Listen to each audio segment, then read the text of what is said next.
Hey everyone, thanks for tuning in. If you're new here, consider subscribing. It really helps keep these stories coming. And while you're here, let me know in the comments where you're listening from. Now, sit back, relax, and let's get into the story.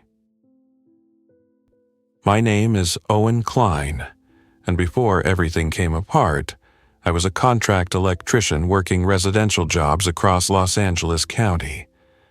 I was the kind of guy homeowners forgot 5 minutes after I left unless something stopped working. I did panel upgrades, generator tie-ins, lighting systems, gate controls, home automation rough-ins, and the kind of custom work rich clients call custom even though it always comes down to the same things: power, switches, backup, and control. Months before the outbreak, I got subcontracted onto a luxury property in the hills above Malibu. Big place, hidden from the road, steep driveway, private gate, ocean view, and enough concrete and steel underground to build a small office building. I remember it because the owner took a few of us on a walkthrough one afternoon and showed off a concealed elevator behind a wall panel in the lower garage. He was smiling like a man revealing the punchline to a joke only he thought was funny. The elevator dropped into a private bunker he called the Continuity Suite. He said it was built for wildfire, civil unrest, earthquakes, and whatever comes next. At the time, I thought it was another rich man toy. I did not laugh, but I definitely did not believe I would ever see that place again. When the outbreak started, I was in a one-bedroom apartment in Van Nuys, watching smoke drift in from the west and hearing sirens so often that silence started to feel suspicious. The first few days were not a movie. It was mostly confusion, broken schedules, crowded stores, bad information, and people making one bad decision after another. There were videos online, then warnings, then videos getting deleted, then emergency alerts, then power outages in pockets, then people saying not to go to hospitals, then people saying go now if you needed anything at all. By the end of the first week, every conversation was about roads, fuel, food, and who had not checked in. I kept working longer than I should have because electricians get calls during chaos. Generators fail, gates jam, backup batteries die. People panic when their lights flicker. I made cash on 2 emergency callouts and used it to buy fuel, water, canned food, and a basic first aid kit. I also made one decision that probably saved my life. I packed my tools instead of leaving them behind. I remembered that Malibu estate the first night the power went out on my block and stayed out. I was sitting in the dark with my phone on low brightness, hearing people shouting at the parking lot, and I kept replaying the bunker in my head. I remembered the steel doors, the filtered air system, the backup generator room, and the shelf rows I had seen through an open service corridor door. I remembered the owner bragging that the place could run isolated from the grid for months. At the time, I had been in there to terminate low-voltage control lines for the elevator safety interlock and verify a dedicated circuit to a server rack. I noticed everything because that is what I do when I am on a job site. I noticed conduit runs, breaker labels, access panels, door contacts, camera domes, and where the builder had rushed something and covered it with expensive finish work. Most people walk through a house and see marble. I see where the wire goes and what happens if it stops. I stayed in Van Nuys 2 more days because leaving too early can be as dangerous as leaving too late. The roads were jammed, and there were reports of people being pulled from cars at intersections, not always by the infected, sometimes by regular people who had decided law no longer applied. I waited until just after dawn on a smoky morning when traffic maps were no longer useful because cell service was inconsistent. I loaded my old white Ford Transit van with hand tools, 2 cordless drills, spare batteries, a small bolt cutter, pry bar, extension cords, a multimeter, work lights, wire, connectors, electrical tape, gloves, eye protection, rain jacket, change of clothes, food, water, and 3 5-gallon fuel cans. I also took a lockable metal box of parts from my storage unit because habits are hard to kill. I did not own a firearm. I had a framing hammer, a heavy flashlight, and a long flat pry bar. In normal times, those were tools. In that week, they became insurance. I avoided the freeways as much as I could. From the valley, I cut south and west in pieces, using side streets and checking each major road before committing. Smoke from brush fires and structure fires was hanging low enough to sting my eyes when I stepped out of the van. At one point, I sat for almost 40 minutes behind a line of abandoned cars while a helicopter circled somewhere I could not see. The radio was useless. Half the stations were dead air, and the other half were repeating old updates. Around midday, I got onto the Pacific Coast Highway near a stretch I knew from service calls. It was bad, but moving in waves. Some drivers were heading out, packed to the roof. Others were trying to go in, probably checking on family or property. I passed 2 wrecks: a delivery truck on the shoulder with both front doors open, and a sheriff's unit parked at an angle with nobody around. I kept my windows mostly up because the smell outside was smoke, hot brakes, ocean damp, and something else I did not want to identify. The estate sat above Malibu on a ridge road that branched off a private route, used by a few houses hidden behind gates and landscaping. I will not give the exact address, and even now, I do not know the legal owner's full story, only the name used on permits and the names attached to security contracts. When I turned onto the access road, I almost turned back. There was smoke across the hill line and a line of vehicles jammed at a lower gate to another property, some empty, some not. I drove past with the van in a first gear, trying not to attract attention. I heard shouting behind me, but did not look. If you look, you slow down. If you slow down, someone reaches your door. The gate to the estate was closed, powered, and still latched. That surprised me. The keypad was dark, but the gate operator had a backup battery box in the pillar. I knew because I had installed a surge protector there after a lightning-related call. The problem was the battery would not help if the access control system itself had been disabled. I tried the keypad anyway. No response. I checked the pedestrian side panel and found what I expected. Locked metal cabinet. Mechanical key override missing. I parked the van tight to the inside edge of the wall where it was harder to see from the road, grabbed my tool bag and opened the gate operator housing. There was still battery voltage. The board status lights were on. That meant the problem was upstream in controls. Normally, I would not bypass a customer's gate without authorization. Nothing about that day was normal. I traced the low-voltage lines and found the loop input and command terminals. The estate had a monitored access system tied into the house network, but all gate operators still require a simple contact closure to open. That is the whole point of redundancy. I stripped 2 scrap wires, bridged the command terminals manually, and the motor engaged. Slow at first, then smoother. The gate slid just enough for the van. I drove in, killed the bridge, and let it close behind me. I do not know if that kept anything out for long, but hearing it latch gave me maybe 30 seconds of feeling in control. The driveway wound up through landscaped terraces and retaining walls to a main residence that looked empty in the way only expensive houses can look empty. No pool noise, no music, no staff vehicles, no maintenance crew. Just heat shimmer, smoke in the distance, and a fountain that had stopped running. I parked in the lower garage level because that was where the concealed elevator access was. The garage door was down, but not fully seated. I ducked under after checking the corners. My heartbeat was loud enough that I missed the first sound from the house above, something falling, or maybe a door slamming in a draft. I stood still for a full minute and listened. Nothing else. The concealed elevator was behind a wall of wine storage cabinetry with one panel that opened on magnetic catches. I knew the panel because I had seen a Finnish carpenter cursing about the fit while we were on site. The release was hidden behind a bottle rack trim piece. I got it open and found the call station powered but in locked mode.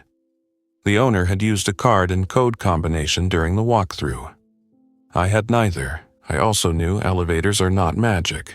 They are machines with controls, and every machine has a service path. I pulled the decorative trim around the call station, exposed the low-voltage wiring, and checked for line voltage in the cabinet side feed. Present. Good. I was not trying to ride the elevator. I was trying to trigger it to the garage level and access the service compartment. This is the kind of thing that sounds dramatic if you skip the details. The truth is, it was mostly kneeling on concrete, sweating through my shirt, and tracing wires while my hands shook. The elevator controller was in a locked closet one level up, but the call station still sent a signal on a common bus line. I could not decode the access protocol, but I did not need to. I found the maintenance key switch leads and a fire service return circuit pair labeled in tiny print because I had worked around elevator technicians before and paid attention. I should be clear, I am not an elevator mechanic. I was taking a risk with enough knowledge to be dangerous. I used insulated jumpers to simulate the maintenance return command, and after a long pause I heard the machinery engage. The hidden wall section vibrated. The cab came down. When the doors opened, I expected to see a locked interior gate or another credential reader. Instead, I saw the brushed steel interior and a small touch panel asking for destination authorization. The bunker level button was grayed out, but service mode had also unlocked a narrow panel near the floor, meant for technicians to access controls. I opened it, found a keyed selector with positions for normal, service, and inspection, and no key. The selector itself was not hard to turn with needle-nose pliers. I switched it to service, and a maintenance menu appeared with level access. I chose the bunker level and rode down alone, with smoke on my clothes and a hammer in my belt, into a place built to forget the outside world existed. The first thing that hit me was the air quality.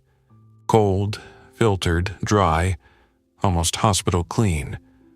The second thing was the quiet. Not silence exactly, because there was equipment noise in the walls, fans, pumps, maybe a dehumidifier bank, but controlled quiet. The elevator opened into a vestibule with a steel security door ahead and camera domes in the corners. The door recognized no credential and stayed locked. To the right was a service panel with status screens behind glass. I did not have access there either. I checked the frame, hinges, and latch, and knew immediately I was not forcing that door without heavy equipment. It was a real, hardened door, not decorative. I almost panicked right there, thinking I had made it underground only to trap myself in a steel box. Then I noticed a second door to the left marked as a mechanical access route. Not hidden, just plain and industrial. Different lock set.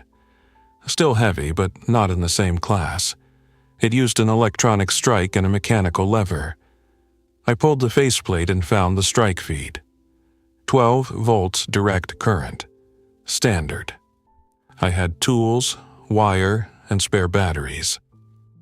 10 minutes later, I had power to the strike from a cordless tool battery through a fused lead I rigged from a small inline automotive fuse in my parts box. I pressed the lever and got through. The bunker was bigger than I remembered from the walkthrough because we had only seen the show side before. The finished areas were designed like a luxury apartment crossed with a control room. Stone floors, warm lighting, built-in cabinets. A galley kitchen stocked like a high-end prepper warehouse. 2-bedroom suites visible from the main corridor. A media room. A gym. A long room with screens and communications gear. Behind that, service corridors, electrical rooms, water treatment equipment, a diesel generator room, battery storage, air filtration, and tanks. Everything was labeled, documented, and maintained. It was not some improvised basement hideout. It was a professionally engineered survival system. I did one full lap, fast, just to clear immediate threats. No people, no voices, no obvious signs of forced entry. Then I locked the mechanical door behind me as best I could and sat on the floor against a cabinet and tried to slow my breathing. I had made it. I was underground, behind steel and concrete, in filtered air with power and water. I should have felt relief. I did, for about a minute. Then I looked at the locked interior rooms, the cameras I could not yet view, and the screens asking for passwords, and I understood the problem. I was not in a shelter built for generic survivors. I was in a private system built around one family and their staff. It assumed the people inside knew the codes, schedules, and rules. I knew how the wires ran. That was not the same thing. I started with the practical things. Water first, then power, then security, then food inventory. The bunker had a municipal line feed with filtration and storage tanks, plus a well backup according to the mechanical diagrams posted in a utility room. The municipal pressure was low and unstable. The well system was off but available. There was a booster pump manifold and pressure tank setup with clear labeling. I checked the filters visually and verified no immediate leaks. I filled containers while pressure held, then power. The bunker was running on battery inverter supply with automatic generator standby, but the control panel showed a fault in the remote monitoring link and a warning on fuel transfer pump communication. The generator itself was a liquid-cooled diesel unit in an acoustic enclosure, larger than anything most homes ever need, sized to carry the bunker plus portions of the main residence if configured that way. It had maintenance logs in a binder with dates and signatures. Whoever built this place expected technicians, not family members, to keep it alive. I know generators because rich homes in fire country install them all the time now. This one had weekly exercise scheduling, automatic transfer controls, day tank and main storage, intake and exhaust dampers, and its own fire suppression system in the room. The problem with systems like that is they are reliable until a sensor disagrees with the controller. Then everything halts to protect itself. The display showed the generator in standby unavailable because of a fault handshake from the transfer sequence module. That could have been a bad board, a loose wire, or a communication issue after a voltage event. I was not going to hotwire a generator in a sealed bunker without understanding ventilation and transfer interlocks. People die doing that. I switched priorities. If battery reserves were healthy and loads were low, I could buy time. The battery room was climate-controlled and full of rack-mounted lithium battery modules tied into inverter chargers, more capacity than most off-grid cabins by a huge margin.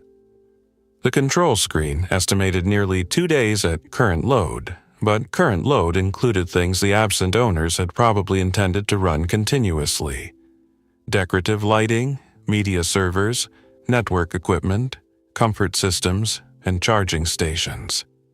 I started reducing load the safe way. I shut off non-essential circuits through the subpanels, one at a time, verifying what each breaker served from the labels and by observation. I left ventilation, water systems, refrigeration, security, communications gear, and selected lighting on. I shut down the gym, media room, decorative exterior landscape feeds, and several branches labeled Sweet Comfort Supplemental that were pulling more than necessary. You learn a lot about a person by what they back up. This family backed up the wine room dehumidification and the home theater amplifiers. I left those off. Food inventory took longer. The pantry was stocked, but not in the way internet bunker fantasies talk about.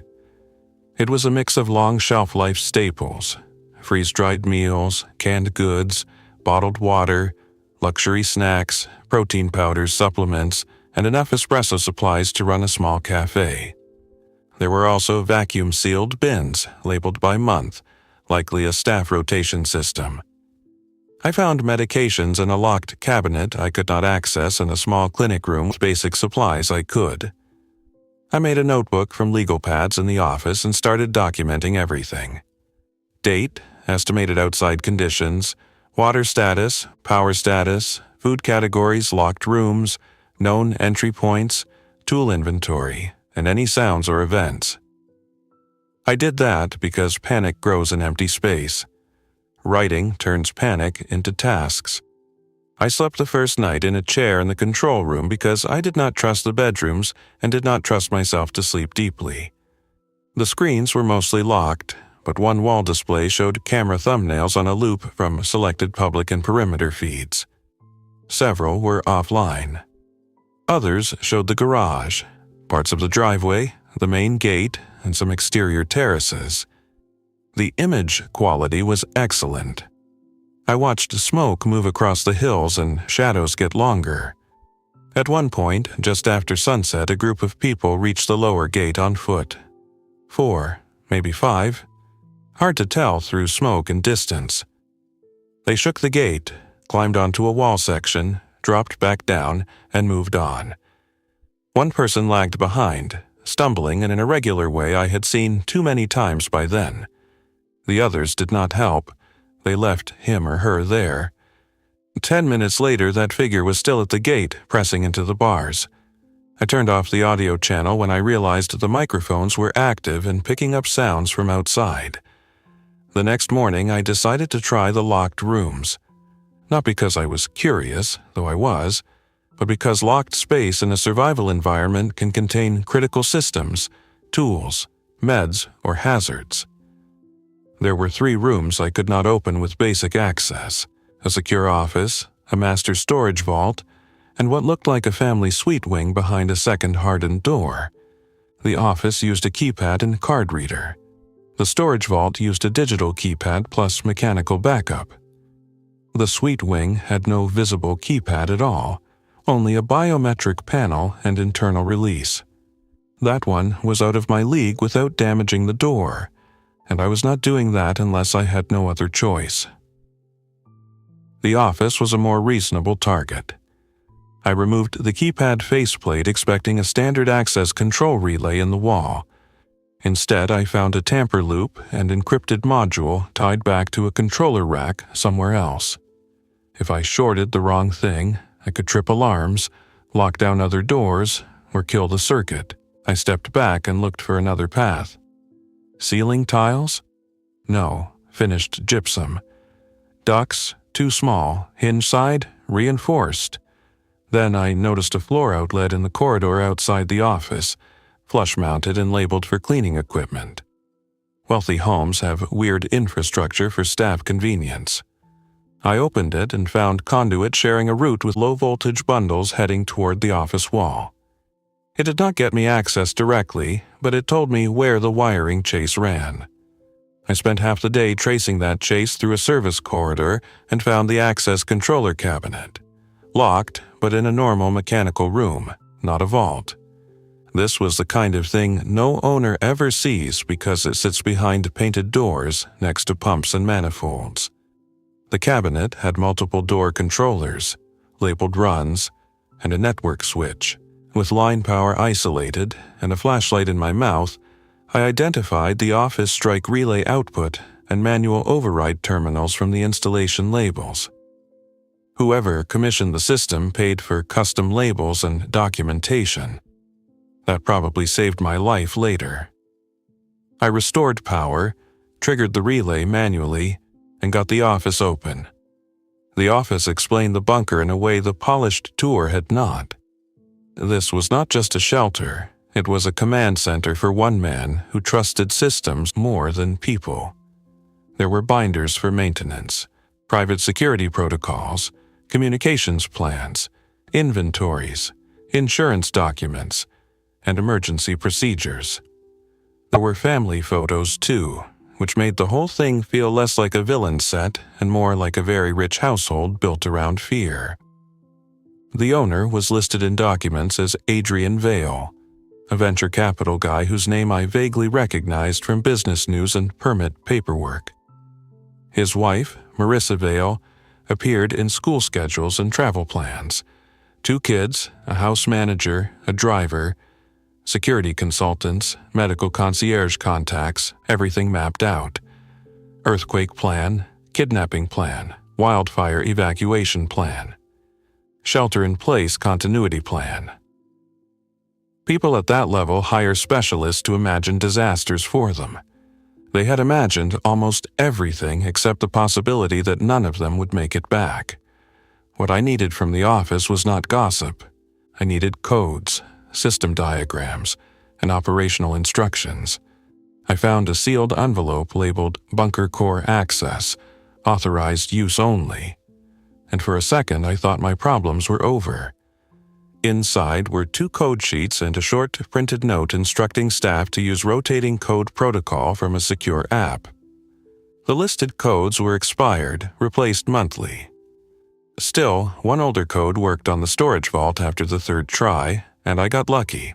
The vault contained more food, medical supplies, replacement filters, protective gear, spare radios, batteries, and locked cases I left alone. I also found paper maps, including topographic maps of the Malibu area, marked routes, water points, and alternate exits from the property. That changed my thinking. I had been treating the bunker as a final destination. The Vales had treated it as a temporary position from which they could move if needed. Day 3 underground is when I realized the surveillance system had blind spots that were not accidents. I was in the control room reviewing camera feeds I could access when I noticed the basement service corridor outside the family suite door was not covered. Every other critical junction had at least one dome camera, sometimes overlapping. That corridor had none. I checked the installation drawings in the office and saw camera symbols there in the original plan, then a revision note removing them per principal request. Same with a small room off the suite wing labeled only as Private Archive. Another blind spot existed in the lower garage near a storage alcove I remembered from construction. Not random, deliberate. If you build a bunker with total surveillance but carve out a few places no one can see, those places matter. I told myself to ignore it. Secrets are less dangerous than dehydration or bad air, but the bunker itself kept forcing the issue. A warning began appearing on the control screen for a suite wing environmental zone fault. The suite wing was behind the biometric door I could not open. If a zone fault meant an air handler or damper problem inside that wing, it might be only comfort control. If it meant a leak, power draw, or a failed fan tied into shared systems, I needed access. I traced the mechanical branch on the posted diagrams and found that the suite wing had its own air handling unit, tied into the main filtered air backbone but with independent dampers. That was good design for isolation. It also meant a fault there could become a system-wide issue if a damper stuck or a condensate line overflowed into the shared utility trench. I spent most of day 4 trying to gain non-destructive access to the suite wing. The biometric reader panel was integrated into a hardened frame assembly and tied into the same access controller network, but it required a valid biometric template plus system authorization. No simple relay bypass. I checked for maintenance bypass in the controller cabinet and found references to emergency unlock by principal override only. There was a physical key switch listed, location redacted in the standard docs. That kind of omission tells you a lot about trust. Staff were expected to maintain the bunker but not access all of it. I searched the office again and found a fire life safety binder with as-built drawings for emergency responders. In those drawings, one hidden panel in the corridor was marked as Manual Release Access, Fire Service. It was concealed behind a decorative wall panel with no visible seam unless you knew what pattern to look for. Inside that hidden compartment was a mechanical key cylinder and a pull handle protected by a tamper seal. The key was not there. The handle required a locking pin to engage, also missing. I almost gave up, then looked at the linkage and realized the pull handle simply actuated a cable to the door mechanism. Without the proper hardware, I could still reach the clevis with a hooked tool if I was careful. I bent a length of solid copper grounding wire into a hook, fished for 10 minutes, slipped twice, and finally caught the linkage. The release took more force than expected. When it moved, I heard multiple bolts retract inside the suite door. The door opened an inch and stopped on pressure differential, then eased inward. The suite wing looked untouched, like the rest of the bunker, but more personal. Bedrooms, a sitting area, children's bunks, private bath, and the archive room at the end of the blind corridor. I checked for occupants first, room by room. Empty. No signs anyone had sheltered there during the outbreak. Beds made, closets organized, toiletries sealed. The archive room was locked with a simple keypad, not hardened. I opened it by removing the keypad and jumping the strike, and what I found was not criminal in the dramatic sense, just deeply unsettling. It was a private surveillance archive, local backups, logs, and recordings from years of cameras throughout the estate and portions of the bunker.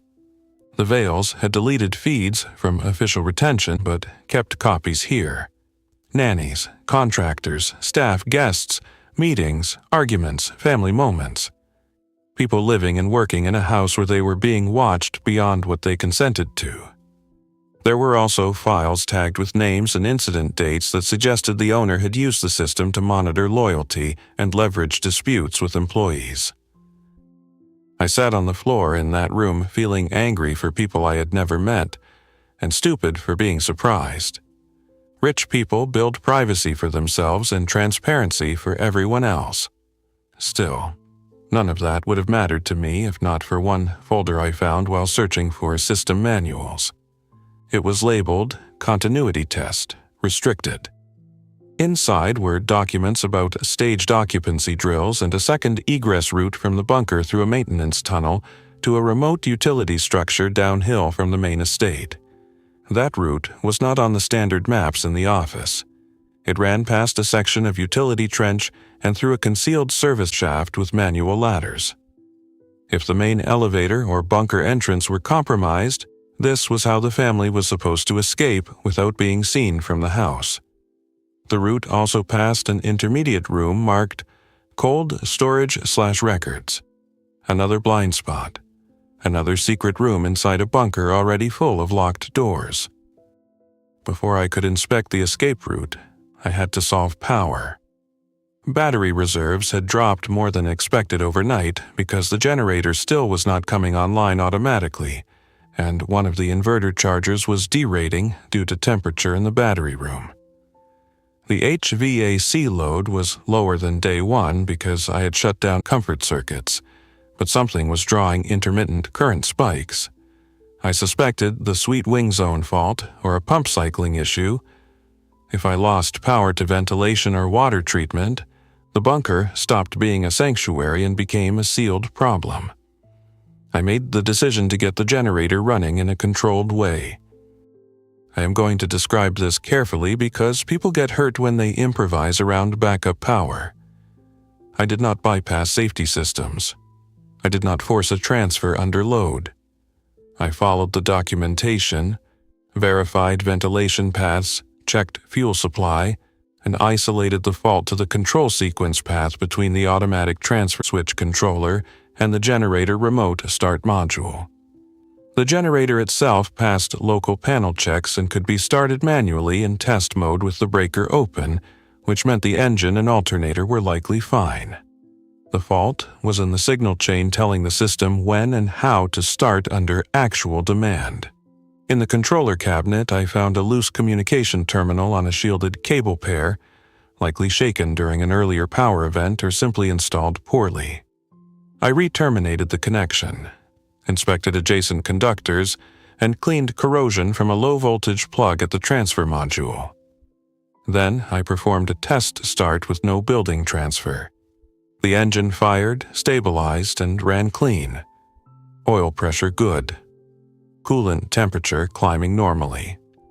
Exhaust dampers opened. No smoke backflow into the room. I let it run long enough to verify charging and then shut it down. The actual transfer had to be done by the control sequence, not manually forcing contactors. Once the communication fault was cleared, the system accepted a controlled test and moved selected bunker loads to generator supply. The sound changed across the bunker. Deeper vibration, subtle but everywhere. I cannot explain how much calmer I felt hearing that engine carry the load. It was not comfort, it was margin. Batteries are a countdown, a running generator means options. That night, the first real breach attempt happened. I saw 2 vehicles on the perimeter feed just after dark, headlights off, moving slow up the access road. Not random wanderers. They stopped short of the gate and people got out with flashlights covered in NAND film or cloth. They knew enough to preserve night vision and reduce visibility. One person moved to the keypad while another scanned the wall line. I killed unnecessary interior lights and watched from the control room with the audio low. They were organized, talking in short bursts, maybe 6 total. I could not hear words clearly over wind and equipment noise, but I recognized the posture of people used to working together. Could have been private security. Could have been looters with some discipline. In those weeks, the line was thin. They tried the gate, then the pedestrian latch, then a wall section near landscaping boulders. One person brought out a battery grinder and cut at something near the gate operator housing. Sparks lit the smoke for a second. I considered using the estate intercom to speak through the perimeter system if I could access it, but I did not know what that would trigger. I also did not know if revealing a human voice would escalate them faster. I stayed quiet. What happened next is hard to describe without sounding like I am softening it, but I am telling it exactly as I saw it. A figure came out of the smoke on the road behind their vehicles. Then another. Then more. Not sprinting, not movie monsters. Just the same unsteady, determined movement I had seen at the lower gate before. The group at the estate noticed too late because their attention was on the wall. Flashlights snapped around, shouting started, and the whole scene broke apart. Some ran for the vehicles. One stumbled. Another tried to help and got dragged into the confusion. I looked away from the audio because hearing panic in real time through a high-end microphone in a clean underground room felt wrong. By the time I looked back, one vehicle had reversed into the other, both jammed at an angle. 2 people got free and ran down slope on foot. The rest disappeared in smoke and shadows. The gate held. The road did not. I spent the rest of the night checking every feed and every system status, expecting the estate to be next. Nothing came through the main gate. No alarms beyond the perimeter tamper at the operator housing where the grinder had damaged conduit. At sunrise, I used a zoom camera to inspect the gate area. One vehicle was still there, nose into the wall. The other was gone. I did not see bodies clearly, only shapes and movement at a distance, and I am not going to turn this into something it was not. The practical result was simple. The road below the estate was becoming a trap, and any plan that depended on the main entrance was getting worse by the day. I moved my van that afternoon. It had been in the lower garage, which was good for concealment but bad if someone got into the house. Using the bunker's internal service maps, I found the hidden egress route entrance in a utility room behind removable shelving. The route began as a concrete maintenance tunnel carrying conduit, plumbing, and data lines, then branched to a narrow shaft with fixed ladders and a pressurized hatch. It came up inside what looked from the outside like a small utility outbuilding near a terraced orchard downhill from the main residence. I had seen that structure during construction and assumed it housed irrigation controls. It did, but only on the visible side. Behind a false wall was the hatch. If I could get there unseen, I could stage supplies and possibly relocate the van. I did not take the van through the tunnel, obviously. It was too small and impossible. But the hidden route let me scout the lower property line and a service track leading to a secondary maintenance gate I had forgotten about.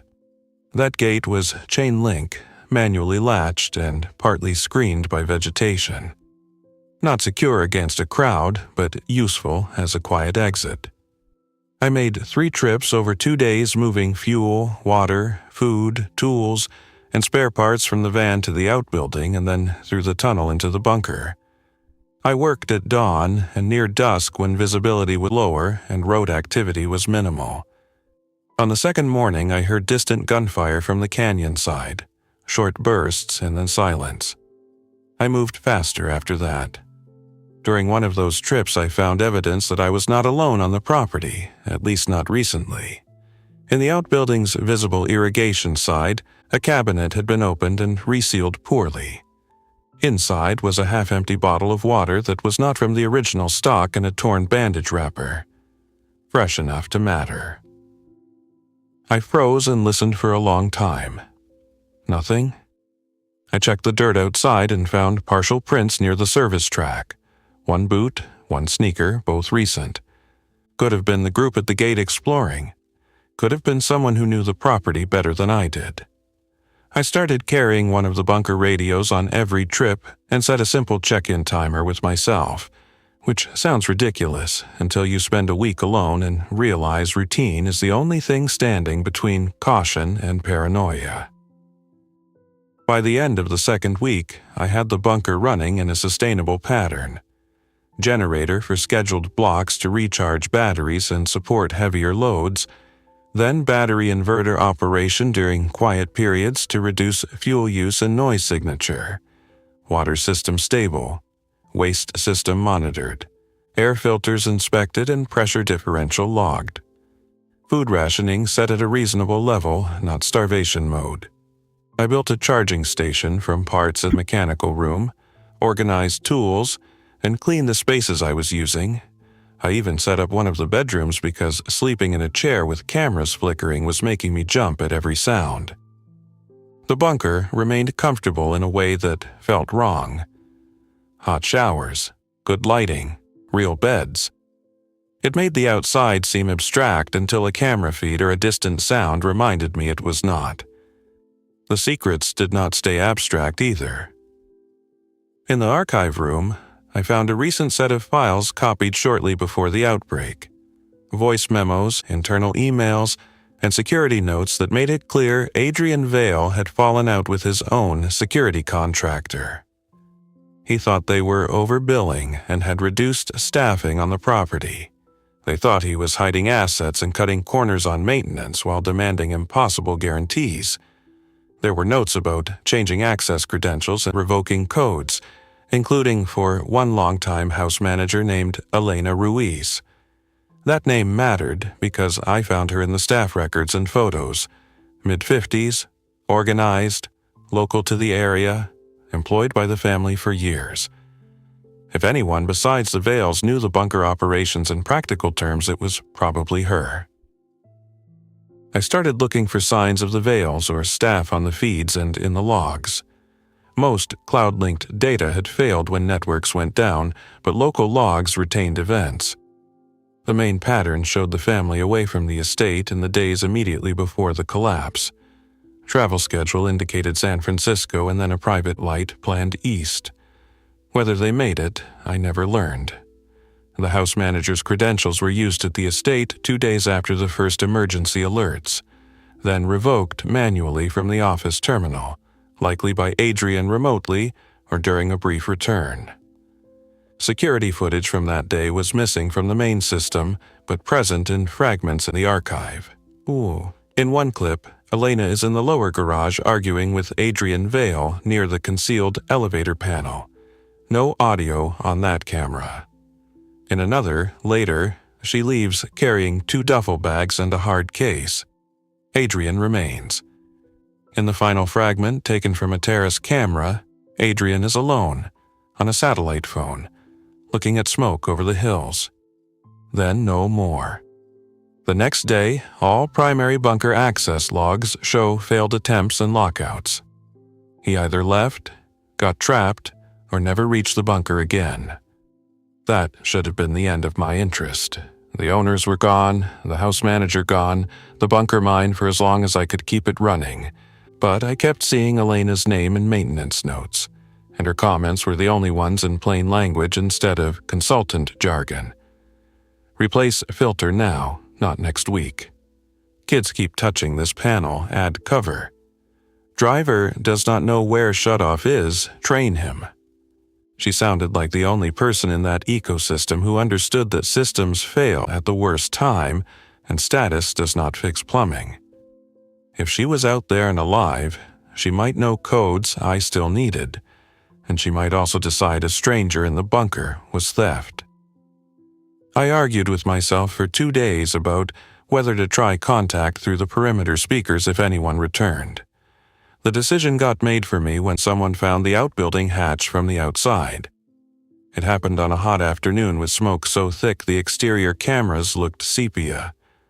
I was in the generator room doing a coolant check when I heard a faint metallic impact through the tunnel side, not through the main bunker structure. Then another. I killed the room fan I was using and listened. More impacts, then scraping, not random.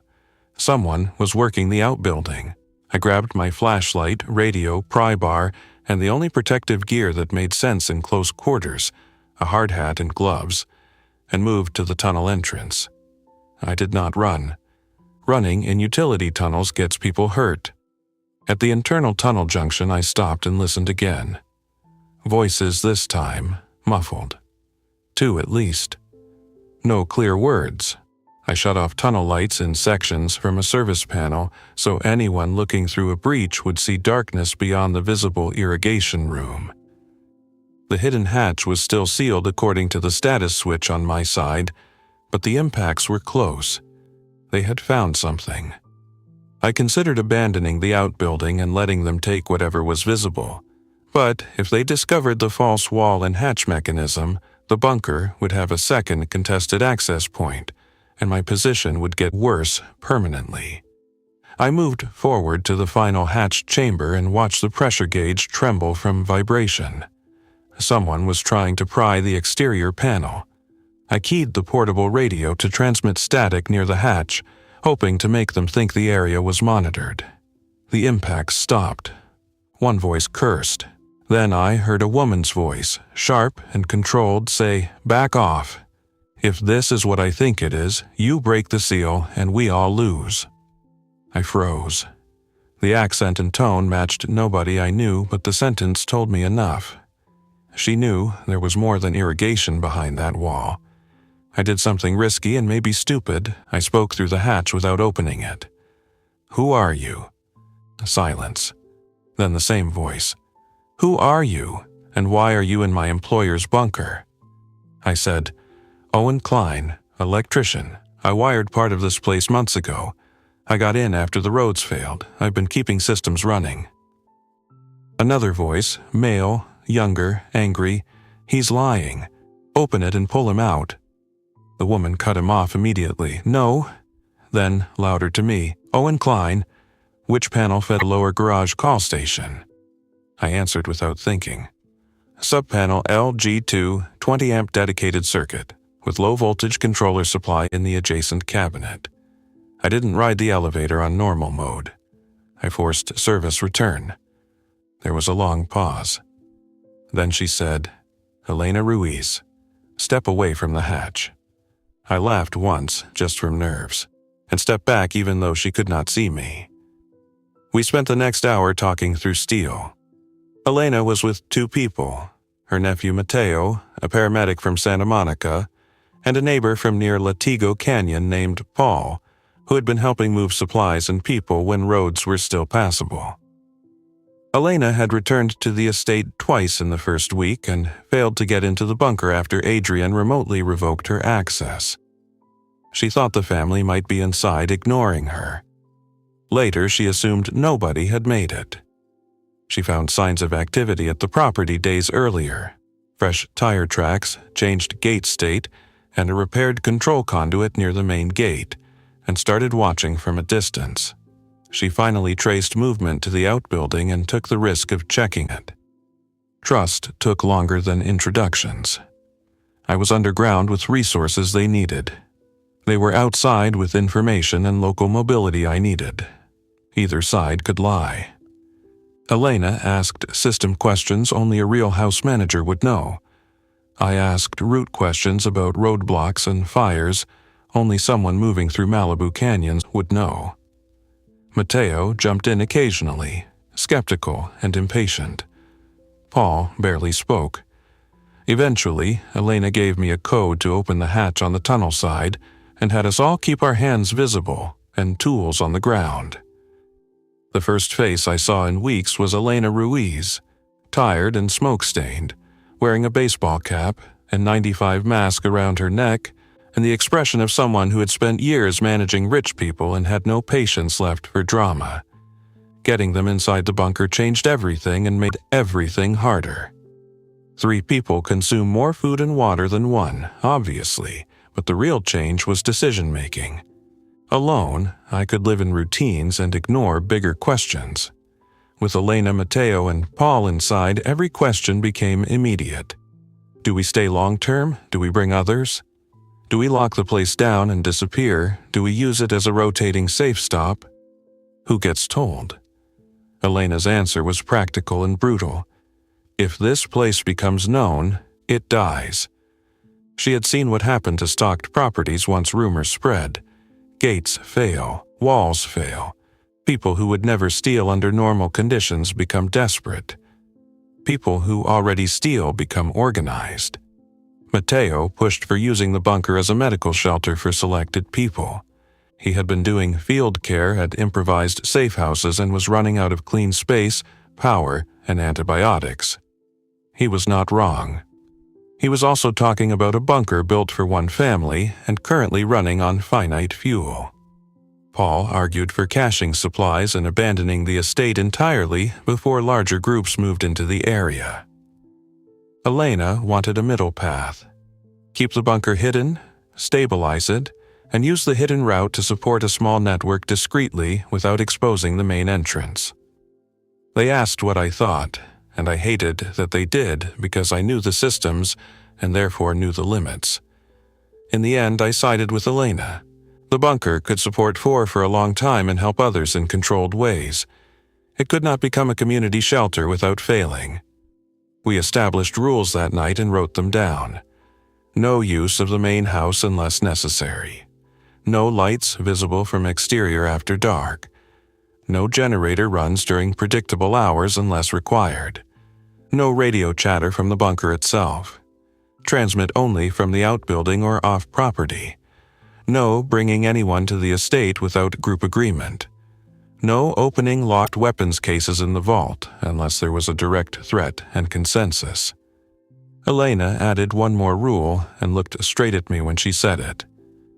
No digging for dirt on the family unless it affected safety. She knew about the archive room already. Of course she did. She'd probably suspected for years. People with money always record more than they admit, she said. Dead or alive, that part is not our priority. For a while, the system worked.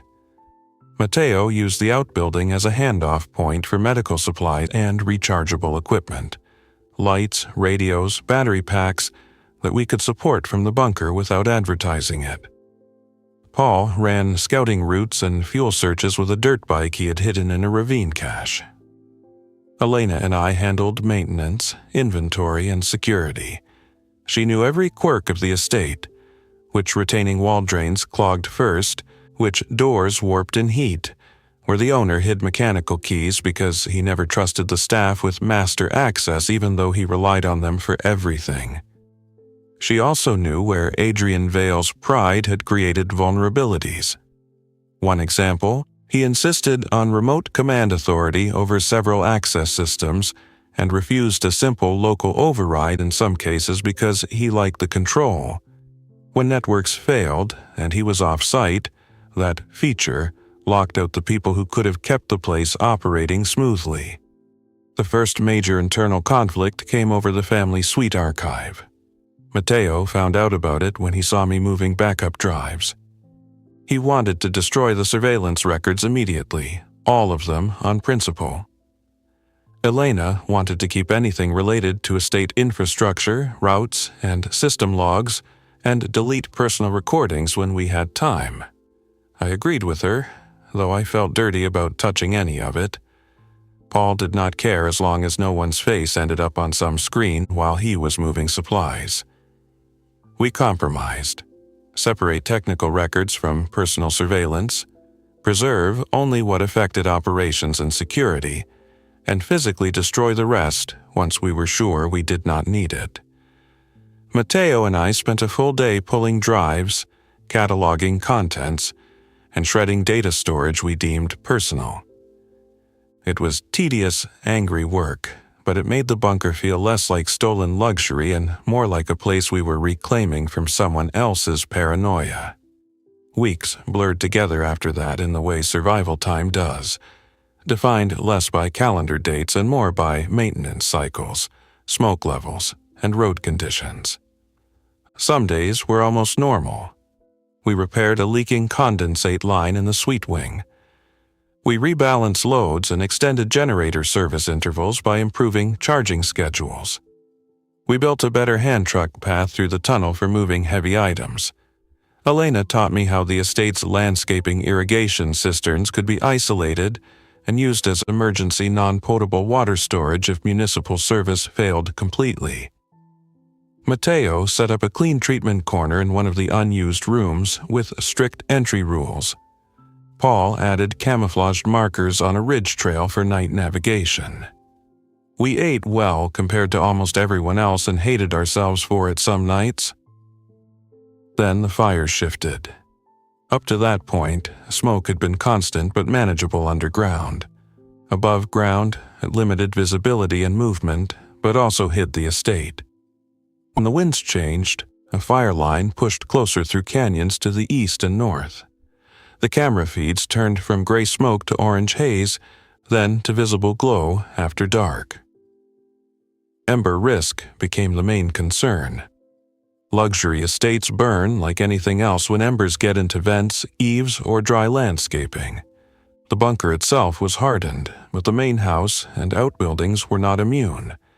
If the main house caught and collapsed near the concealed elevator access, it could block or damage one of our routes. If the outbuilding burned, we lost the hidden egress and supply path. We had to prepare for both while minimizing exposure.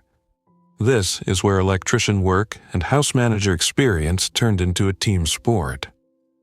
Elena and I shut down non-essential exterior systems and isolated circuits at risk if the main house took damage.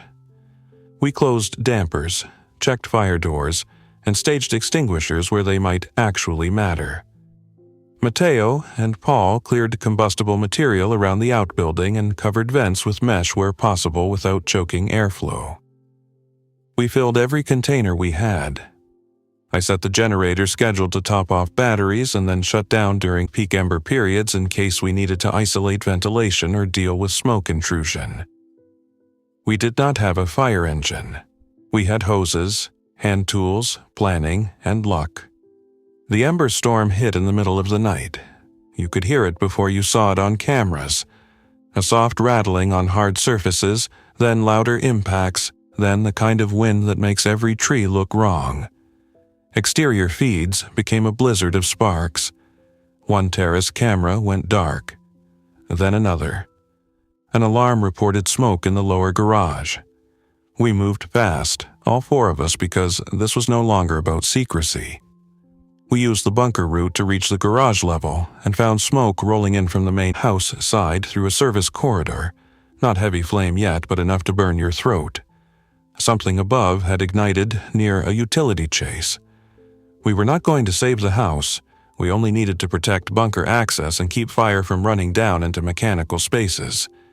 We sealed interior doors, activated local suppression in the affected corridor where available, and used extinguishers on spot fire spread around cable penetrations that should have been sealed better in the original build.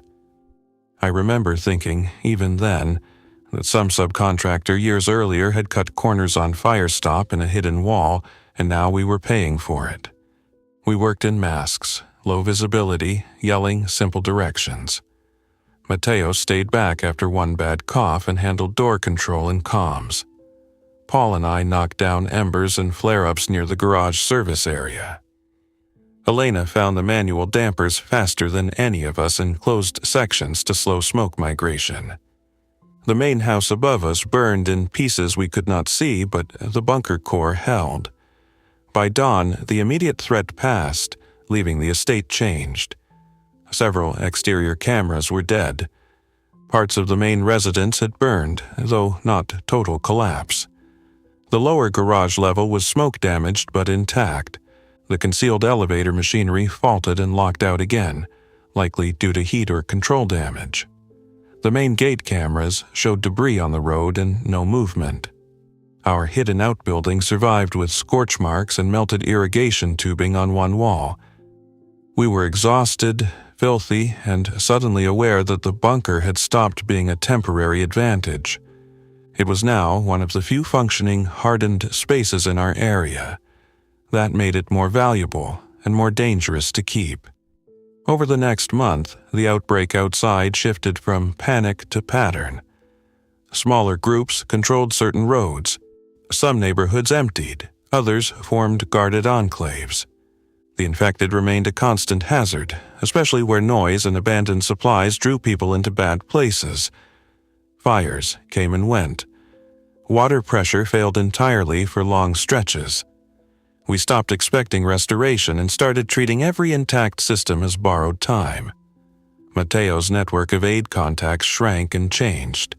Paul lost one route after a washout, and another after armed squatters took over a canyon property.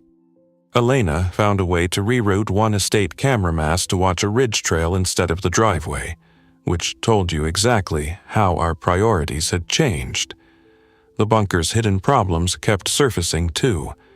The Sweet Wing environmental fault turned out to be a recurring damper actuator failure in a zone no one had serviced because the owner did not want technicians in the family corridor unless escorted. We fixed it with parts from the mechanical spares and a manual linkage adjustment. A sump pump in a utility trench failed and nearly flooded a data conduit chase. The generator fuel polishing system, used to keep stored diesel clean over time, threw a clog alarm because nobody had completed the maintenance cycle scheduled just before the collapse. Each problem was solvable, but each one reminded us that a rich man's survival machine still depends on ordinary maintenance by people he probably underpaid and distrusted. The turning point came when Adrian Vale returned. At least, that is what we first believed. The camera feed from the lower service track showed a black SUV approaching at dusk, moving cautiously, no lights. It stopped near the orchard terraces, not the main gate, which meant the driver knew something about the property. 2 people got out. One was tall, thin, in a smoke-stained jacket and cap. The other stayed near the vehicle with a flashlight and what looked like a long gun slung low. Elena watched the feed beside me and went completely still. "That's him," she said. "Or someone who learned his walk." We did not rush out. We watched. The tall man moved toward the outbuilding in a direct line, not searching, and tapped a pattern on the visible irrigation door. No response. He waited, then circled, checking corners. Whoever he was, he knew the hidden route or suspected it strongly. The person by the vehicle scanned the tree line. Mateo wanted to pull back and stay silent. Paul wanted to move to an outer position and intercept before they found the hatch. Elena said no to both. "If it's Adrian, silence turns us into a siege," she said. "If it's not Adrian, we need to know who taught him." She looked at me. "You talk first. He never remembered my contractors' names, but he remembers the people who fixed his systems." I went to the hatch chamber with Elena on comms and spoke through the exterior panel before they touched anything. "Stop where you are. Identify yourselves." The tall man looked straight at the hidden wall, not surprised. "Owen," he said, voice hoarse but steady. "Open up. This is my property." It was Adrian Vale. Older looking than the photos, thinner, filthy, but unmistakable once he spoke. The second person was a private security contractor named Baird, according to Elena, one of the men Adrian had argued with before the outbreak. That alone told us the world outside had changed enough to force ugly alliances. Adrian claimed he had been trapped moving between properties, then stuck with a security team fragment that fell apart after a bad evacuation. He said he had tried to return twice and failed at the main gate. He wanted entry to the bunker and status on systems and family assets, not family, not people. Assets. Elena heard that over the radio and closed her eyes for a second. We argued for nearly an hour through steel and concrete before opening the hatch. Adrian demanded immediate access and threatened legal consequences in a dead world. Matteo nearly laughed at that. Elena insisted on conditions. No weapons inside the bunker core, no revoking access while we were dependent on shared systems, no unilateral use of supplies, and no punishment talk about trespass or theft for the fact that we were alive. Adrian tried to play each of us separately. He thanked me for preserving his investment. He called Elena disloyal for entering restricted property after termination. He offered Matteo medical resources in exchange for professional cooperation. He ignored Paul entirely. In another life, he probably won arguments that way. In that hatch chamber, smoke in the air and road noise gone strange outside, it just sounded tired. We let Adrian and Baird in because the alternatives were worse. If we left them outside and they knew the hidden route, we would spend every night defending a hatch. If we let them in under rules, we at least controlled the initial terms. Baird surrendered his long gun at the outbuilding. Hunting rifle, not exotic, and kept a knife that stayed sheathed under explicit agreement. Adrian came in carrying a hard case and one duffel. The first thing he asked upon entering the bunker was whether the surveillance archive had been tampered with, not whether his family had made it, not whether anyone was hurt. Elena answered before I could. "Your family never reached the estate," she said, "and your archive is no longer your priority." For the first time since he arrived, Adrian looked uncertain. Living with the owner in his own bunker was worse than any breach attempt. He knew the codes we lacked, which helped immediately. Medical cabinets, deeper storage, system overrides, encrypted comms. He also assumed that knowledge restored his authority automatically. He tried to reset access credentials on day one. I had already isolated critical controller functions and documented manual paths, so the attempt mostly locked him out of his own office for an hour and made him furious. He called me reckless.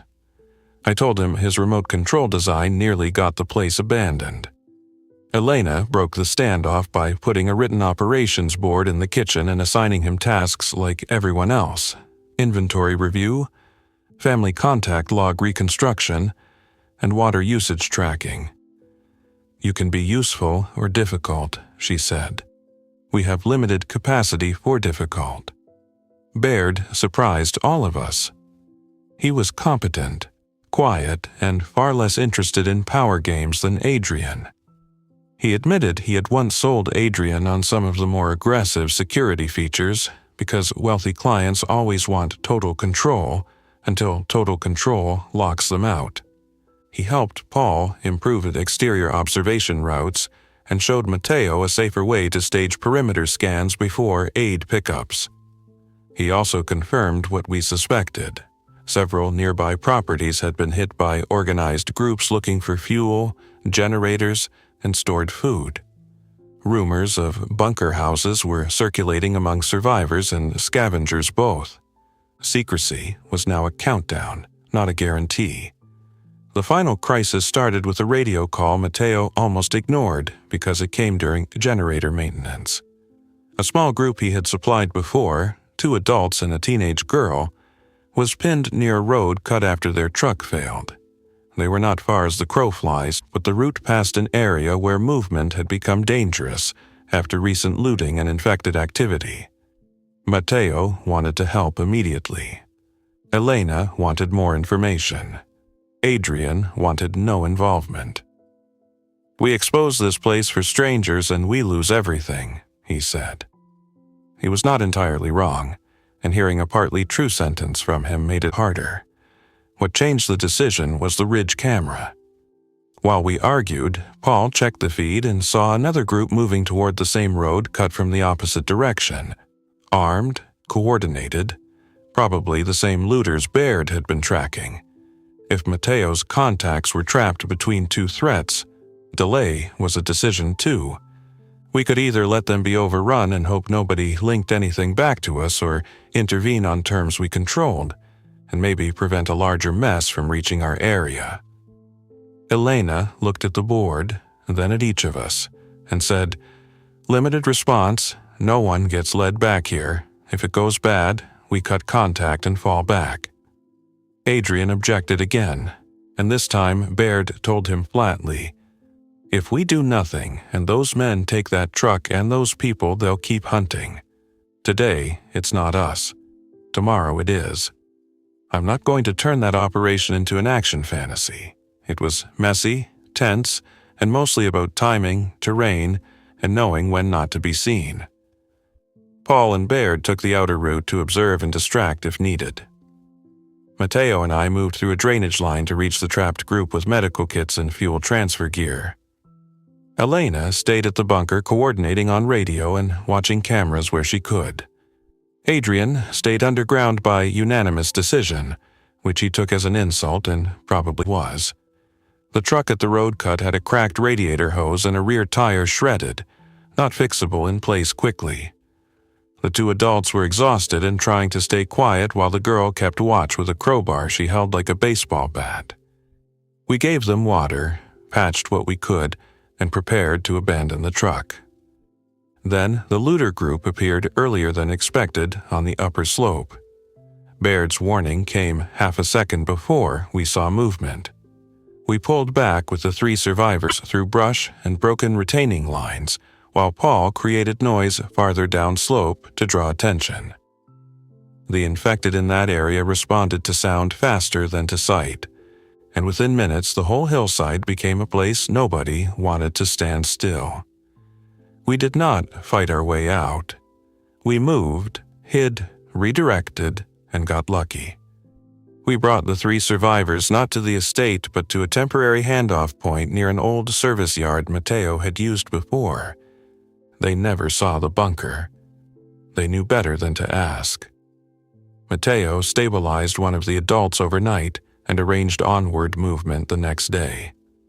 The teenage girl, whose name was Lila, looked at me while I was coiling a hose and said, "You guys have somewhere real, don't you?" I did not answer. She nodded, like that was answer enough.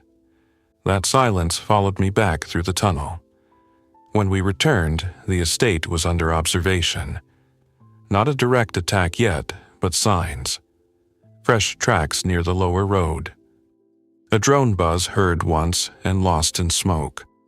Someone had tested the main gate again. The rescue had not led anyone back directly, but activity in the wider area was escalating. Adrian seized on that to argue for sealing the bunker and cutting all outside aid. Mateo nearly walked out then and there. Elena stopped both of them with the calmest voice I heard from her in months. "This bunker was built to protect one family from the world," she said, looking straight at Adrian. "That failed before we ever got here. What keeps us alive now is not the steel. It is the people maintaining the steel and the people outside who do not want us dead." Adrian had no answer to that because it was the one thing money never bought him. Loyalty without control. The months after that were not easier, but they were clearer. Adrian changed in small ways or got better at hiding the old habits. He still treated systems as leverage, but he started doing actual work when Elena handed him a list. He helped catalog medical supplies. He learned generator checks from me because there was no one else to blame if I got hurt. Once, while we were replacing a worn belt and cleaning a clogged filter housing, He admitted he had cut maintenance staffing the previous year because he thought the consultants were padding invoices and because I assumed redundancy would cover delay. He said it like a line from a board meeting. I told him redundancy covers component failure, not neglect. He laughed once, no humor in it, and said, "That seems to describe more than machinery." We never found out for certain what happened to Marissa Vale and the kids. We sent signals through channels Adrian trusted and channels Mateo trusted. We watched for names on lists, listened to shaky radio nets, and checked anyone passing useful information through the Canyon network. Nothing firm. In a different story, I would give you a reunion or a body or closure. Real collapses do not hand out closure on schedule. Some questions remain open because the world got too loud and then too broken to answer them. By winter, the bunker no longer felt like an abandoned billionaire's toy or a stolen refuge. It felt like a maintained facility with a difficult history and a purpose we had negotiated by force of circumstance. We had stripped out most of the private surveillance archive and preserved only system-relevant records. We expanded the outbuilding camouflage. We built a second manual ventilation monitor in case the primary sensor suite failed. We converted one room into a parts and repair bench with clear labels instead of luxury storage. Elena reworked inventory into actual usage categories instead of event reserve and premium reserve, which made me like her even more than I already did. Mateo trained all of us on wound cleaning and infection control beyond basic first aid. Paul kept the routes alive.